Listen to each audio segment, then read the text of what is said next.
First Peter chapter 3. This morning, wives and the subject of submission, and I understand that's a very targeted group. Well, tonight is as well.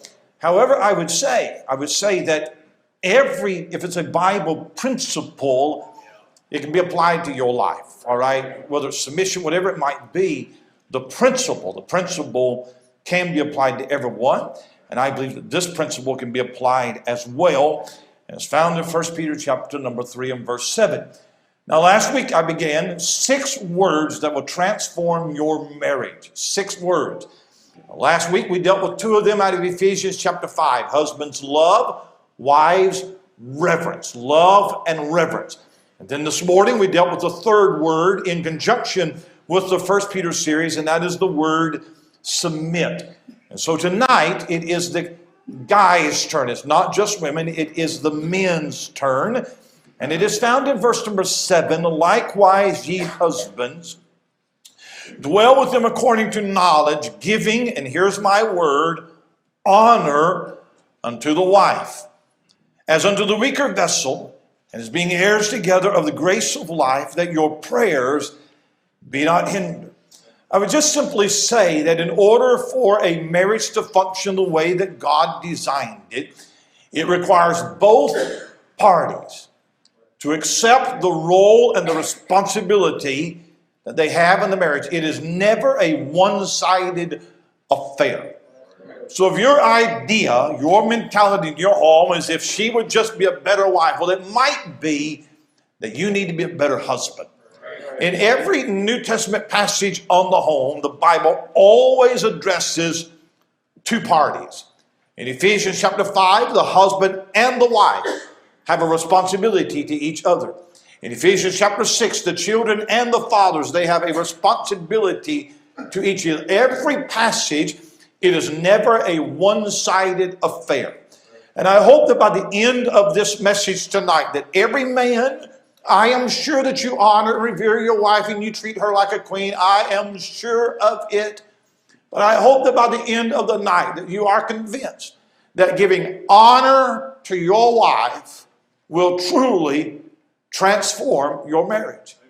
February of 1988, Reader's Digest, an article appeared, Johnny Lingo's 8-cow wife.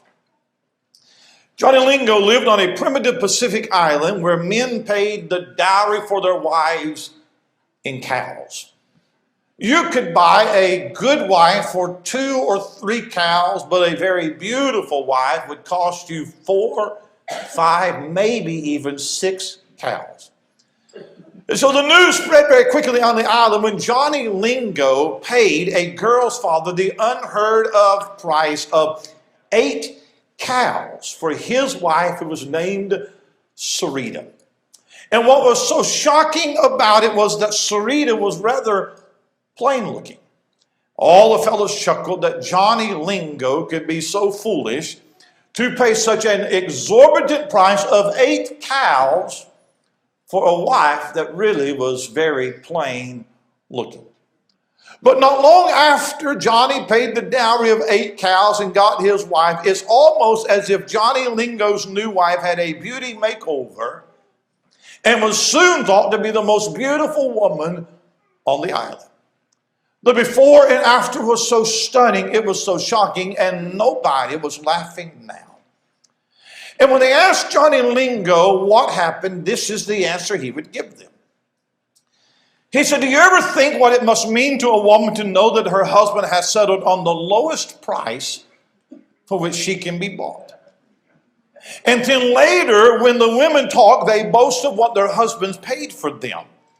One says 4 cows, another maybe 6. How do you think she feels if she was sold for only 1 or 2 cows? He said, this could not happen to my Sarita. They said, then did you pay 8 cows to make her happy? She said, he said, I wanted Sarita to be happy, yes, but more than that. He said, many things can change a woman. Things that happen on the inside, things that happen on the outside. But the most important thing is what she thinks about herself. On our island, my Sarita believes that believed that she was worth nothing. But now she knows she is worth more than any other woman on this island. I paid 8 cows for Sarita because I wanted an 8-cow wife. Now that is a fictional story, but it does have some truth in it. And the truth is that people tend to live up or down to how we treat them. If you praise a child, that child will live up to the praise. If you ridicule and berate that child, then they will respond by living down to that ridicule. And what Peter says in this one verse is that we ought to treat our wives like 8-cow wives. Be like Johnny Lingo and treat her so well that she changes even her beliefs about herself. Now in verse number 7, I'm going to frame my remarks around 4 words tonight. The first word is the word headship. Look at verse 7. Likewise, ye husbands, dwell with your wives according to knowledge. Now we know that Ephesians chapter 5 and Colossians chapter 3, that the primary command to husbands is to love their wives.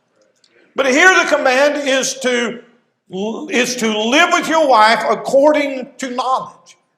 Every woman has secret desires and fears, and part of her security is in knowing that her husband cares enough to understand her.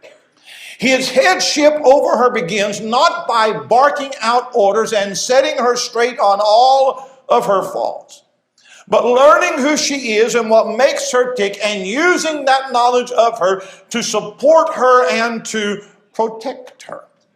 The phrase to dwell together does not simply mean living together at the same address. In fact, the word for dwell together in the Greek language is sometimes the word that is used to sexual relations in marriage. When the Bible says that Adam knew his wife, we know that that is a reference to physical intimacy in marriage.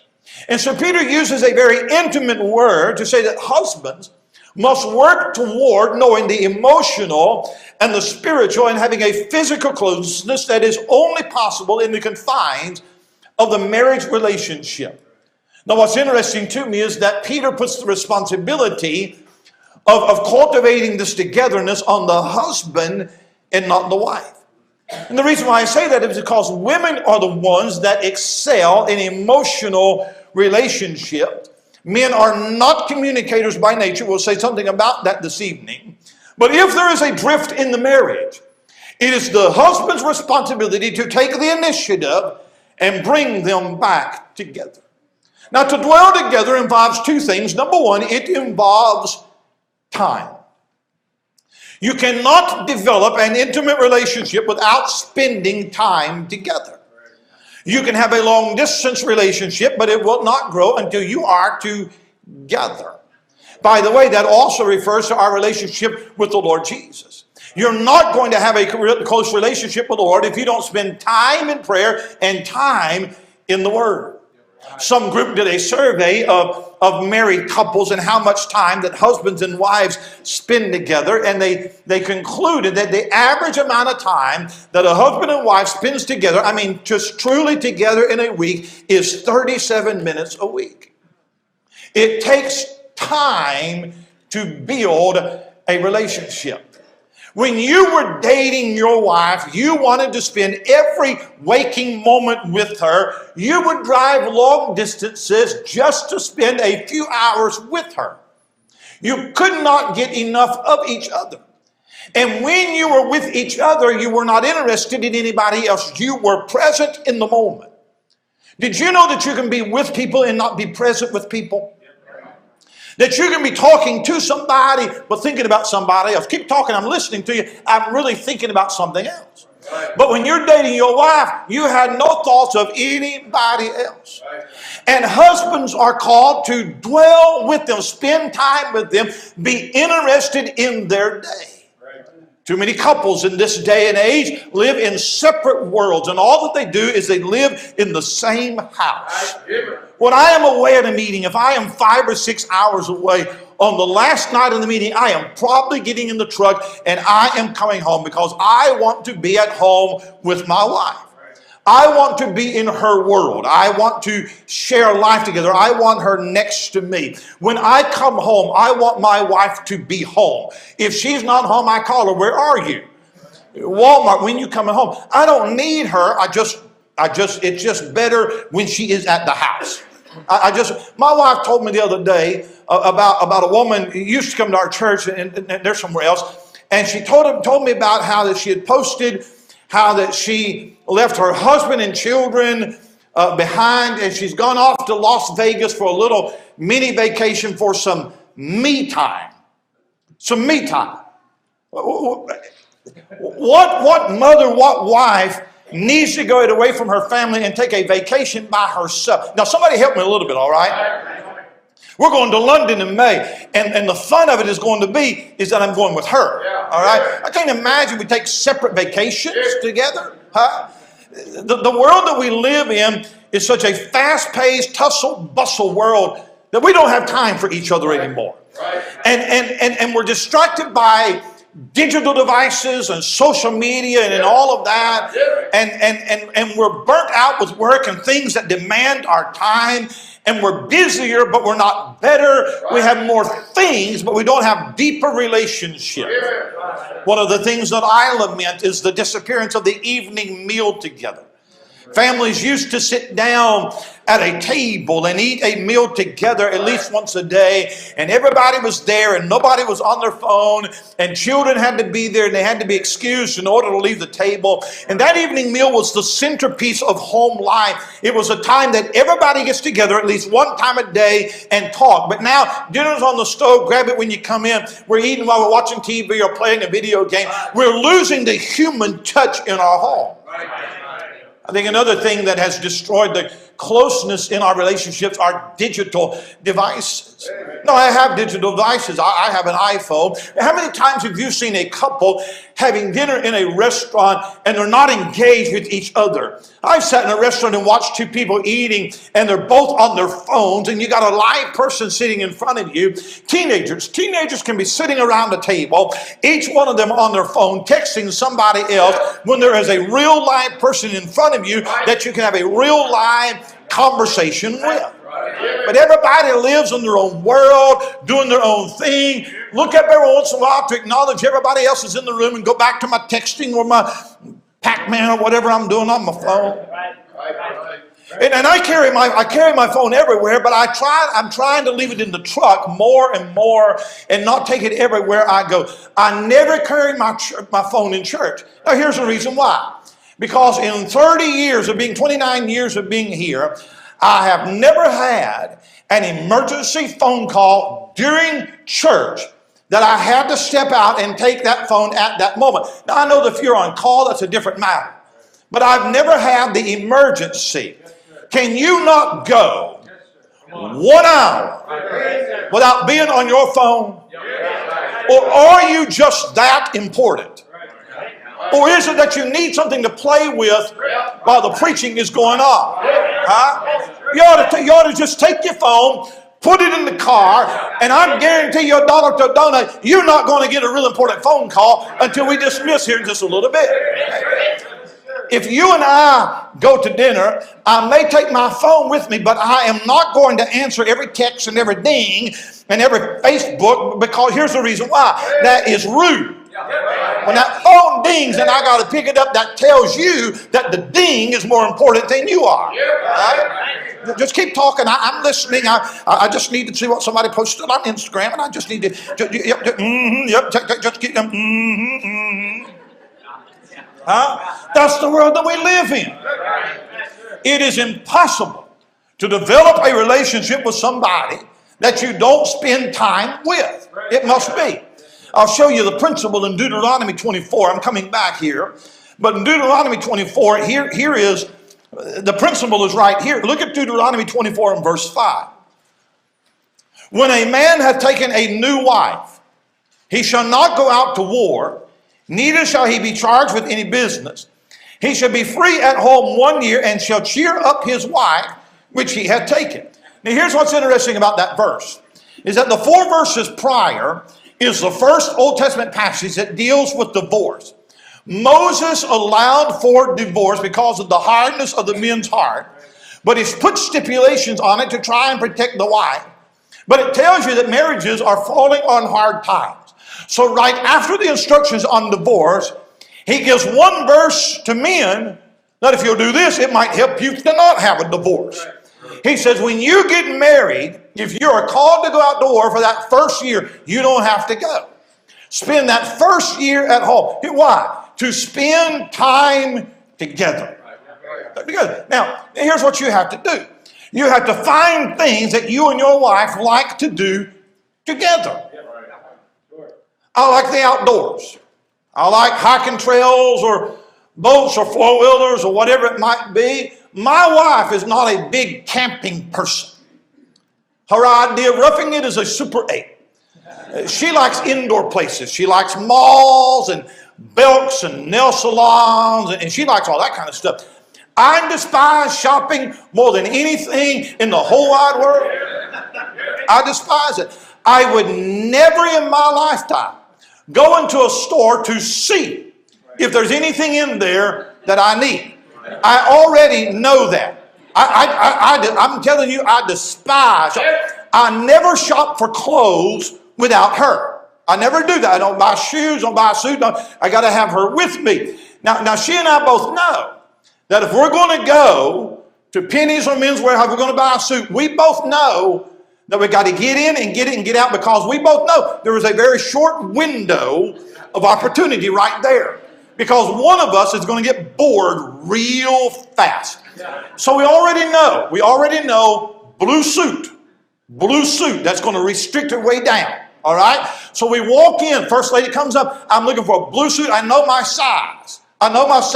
She says, I want you to try a 38 regular. I'm not a 38 regular lady, and I haven't been for a long, long time. I know my size. Okay? And I want it to be blue. So when you pull out the gray suit, that's not blue. All right? We're wasting time. We're going to run out of daylight here. We have to be strategic on this thing. My attention span is very short. So you and your wife may be different, but you have to find something that you like to do together. It involves time. That's the easy part. Because dwelling together also involves knowledge. To dwell with them according to knowledge. Now we always joke about the complexities of a woman. She says things that she doesn't mean. She says nothing was wrong when clearly something is wrong. She wants you to guess what she is feeling. And then she changes her feeling. She changes her mind with the weather. Everybody knows that.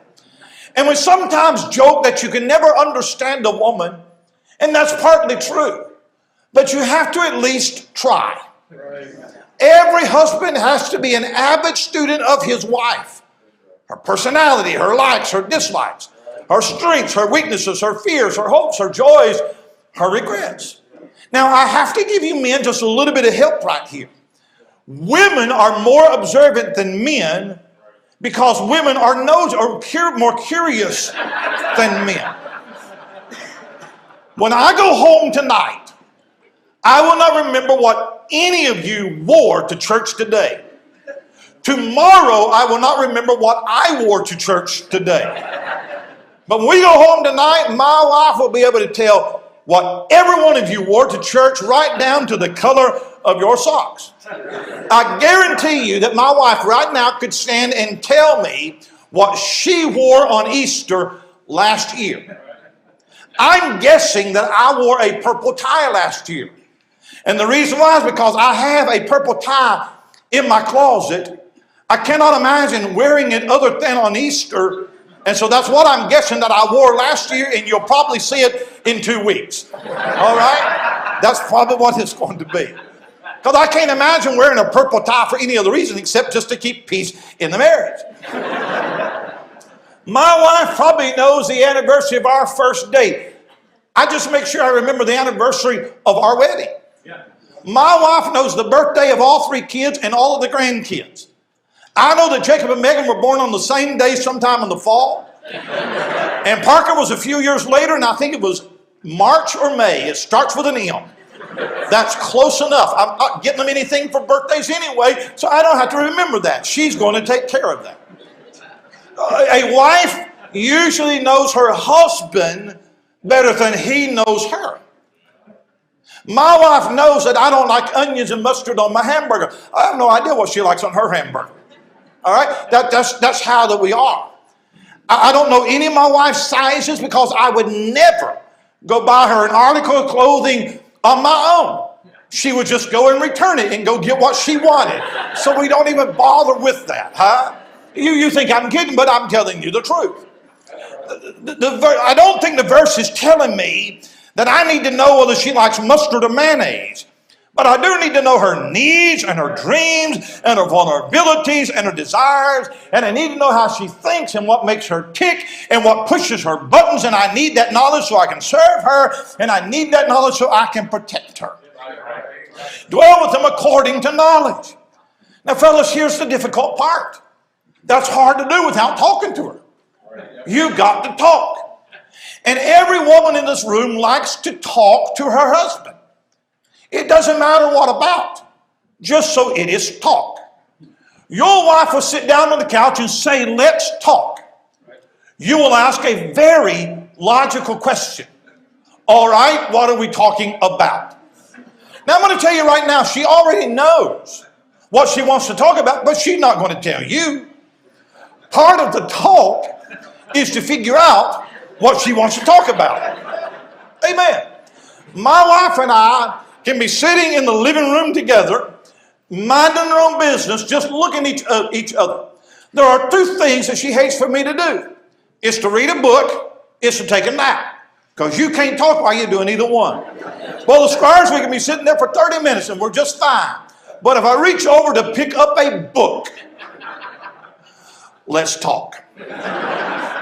I just know it's coming. By the way, and I'm moving on, and I'm going to be done. Men and women not only vary in how much they talk, but in why they talk. Men want the facts. Women want all the details. My wife calls and says, so-and-so had their baby. Good. Is the baby fine? Yes. Thank you. Talk to you later. What else do you need to know? No, she wants to know the details. She wants to know the weight and the length and the hair color and the blood pressure and everything there is to know about that baby. Because men talk from the head. I would rather read an investment guide than a romance novel. In fact, I'd rather read anything besides a romance novel. But women talk from the heart. They're more interested in emotions than they are facts. A woman usually will only watch a ball game if she knows the ball players. She picks a team based on the color of the uniform. It's because she has to have an emotion connected to what is going on. Honor. Dwell with them according to knowledge. Then here's the second word. That's headship. Here's the second word. I got to hurry. Honor. Look at the verse. Likewise, ye husbands, dwell with them according to knowledge. Here's the next phrase. Giving honor unto the wife. Now, for lack of a better definition, honor has to do with high respect. You let her know that you have respect for her. If there is anybody that is on a pedestal in your home, it needs to be her. You know, in olden times, men defended the honor of women. If you insulted a woman, then you're going to have to fight or you're going to have a duel. Now, I don't suggest duels, but you should never allow somebody to disparage your wife. In fact, you are not allowed to be my friend if you don't like my wife. I don't like you if you don't like her. Is that plain enough? We are one. But not only should you allow not anybody else to speak ill of your wife, you shouldn't speak ill of your wife either. You honor your wife by how you speak to her. If you speak to her rudely and harshly, then you kill her spirit. You put her down. You criticize her when you're just as big a mess as she is. And you push her buttons and you know what hurts her and makes her cry. You don't know how to honor her. See, here's something about a woman. A woman loves to be praised. And boy, how I wish that my wife had been in here this morning and not tonight. You're missing the wrong sermon. But a woman loves to be praised by her husband and by her children. She wants you to tell her that she looks good, that you like the way that she does her hair, that it looks like that she's lost some weight. That's a delicious meal, that your biscuits are better than mama's, blah, blah, blah, blah, blah. That's what she likes to hear. I'm not a big complimenter. When my wife fixes a meal, it's always wonderful, it's always delicious, it's always top shelf, and I always eat it. When you eat the meal, isn't that a compliment? Doesn't that say that was good? Well, to me it is. I ate it, didn't I? But that's not enough. But how hard is it? How hard is it to be kind and tender and gracious and say kind words? If she needs to feel appreciated and loved, and if all you have to do is talk nice to her, you got it made. Within the first 5 minutes of your day, you can make your wife's day, or you can ruin your wife's day. You can lift her up, you can tear her down. You can make her feel like a queen, or you can make her feel like a heel. So how hard is it to praise her? I really wish you weren't in here. How hard is it to praise her? Every chance you get, this message is going to cost me. And make her feel that she's valuable to you. Giving honor unto the wife, watch this phrase, as unto the weaker vessel. Now ladies, don't check out on me. The world says that you're as strong as the man, so go out and prove yourself. This is going to be offensive to you, I know. But the woman is built emotionally and physically weaker than the man. However, catch this. Verse 7 is not written to the woman. It is written to the man. The verse is not telling women that they are the weaker vessel. It's telling you, the husband, that she's the weaker vessel. That she's more easily wounded. She's more easily broken. So it's telling you, husband, this is what she's made up, so be careful with her. Treat her gently. It's not so much a statement about her as it is an exhortation to me about being gentle with her. Look at 2 Timothy chapter 2, or 1 Timothy chapter 2 quickly. 1 Timothy chapter 2, look at verse number 13. 1 Timothy 2 and verse 13, for Adam was first formed, then Eve. And Adam was not deceived, but the woman being deceived was in the transgression. Now listen carefully. In the Garden of Eden in Genesis chapter 3, when the serpent came to Eve, he deceived her. He lied to her and she believed it. When Adam came along, he took the fruit, but the Bible says he was not deceived. He took it intentionally is what he did. All right? A woman is a weaker vessel because she is more vulnerable to deception.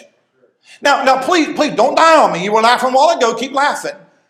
It doesn't say anything about your education or your smarts or your superior. It doesn't say that at all. It's how a woman is made up. I'll give you an example. How many times has a greaseball sweet-talked a girl and deceived her into thinking that they were something that they were not? Right. With the right words, and you're so beautiful, and I love you, and cards and flowers on Valentine's Day, he stole her heart. And he did not mean one word of what he was saying. One of the reasons why women are weaker in this regard is because they are more curious. That's the reason why.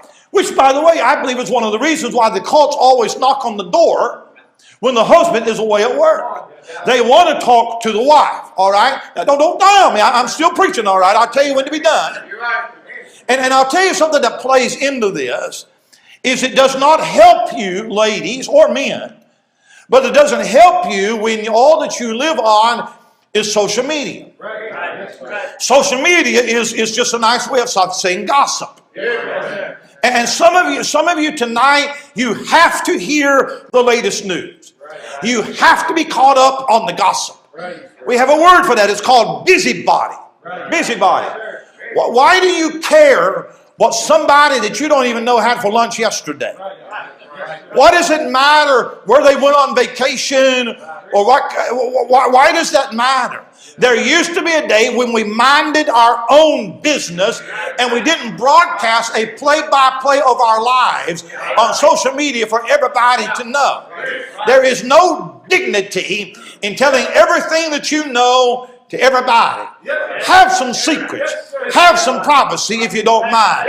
There is no dignity about having to know everything about everybody and telling everything that you hear.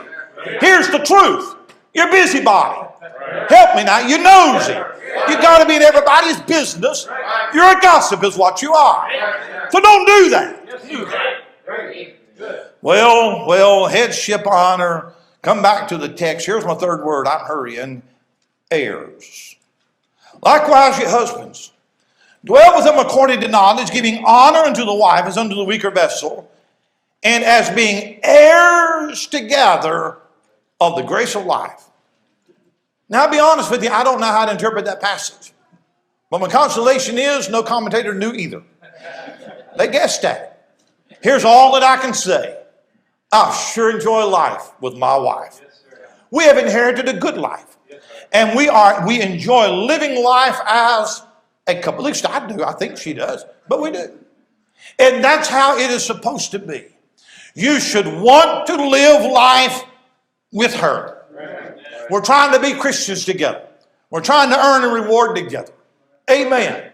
So when you get married, guys, say goodbye to the buddies. Amen. Say goodbye to the buddies and go home with your wife. Heirs together of the grace of life. Then here's the last word. It's hindrances. That your prayers be not hindered. Peter ends this discussion by tying the effectiveness of your prayer life to your relationship with your wife. And I wouldn't have ended it that way. I would have taken this whole section, and I would have ended it with something like, so you can have a happy marriage. Or so you will live a long life of enjoyment. But it reminds us that there is a direct correlation between your relationship with God and your relationship with your mate. You see, I don't believe it. You ever tried to have devotions right after you had a big fight with your wife? Get mad, throw something, break something, chew out, then go read your Bible. See how far your prayers go. Huh? Or better yet, act like an idiot on your way to church. Mad, slamming on the brakes, running over the dog, chewing the kids out, telling her she was late, honk on the horn. I mean, just all of that. Pull into the church parking lot, get your Bible, come out, whistling Amazing Grace. Oh, you hypocrite. If you're not a godly husband, you're not a good Christian. Your Christianity is tied to your relationship to your wife. You prove the sincerity of your faith in many ways, but you prove it to her by how you treat her. Joe, you come get ready to sing. Johnny Lingo said, I want an 8-cow wife. I want my wife to know she's worth more than any woman on the island. And when Sarita knew that her husband had paid more cows for her than any other woman, it transformed her into the most beautiful woman on the island. Because Johnny Lingo knew that what she believed about herself on the inside would change even the outside. I don't want to end this tonight by asking you, do you have an 8-cow wife? That's not going to be the question. But have you ever tried to make her genuinely feel like she's worth more than any woman on the island? What does honor her mean to you? And if you will worry less about her submission to you and more about your honoring her, that word will transform your marriage.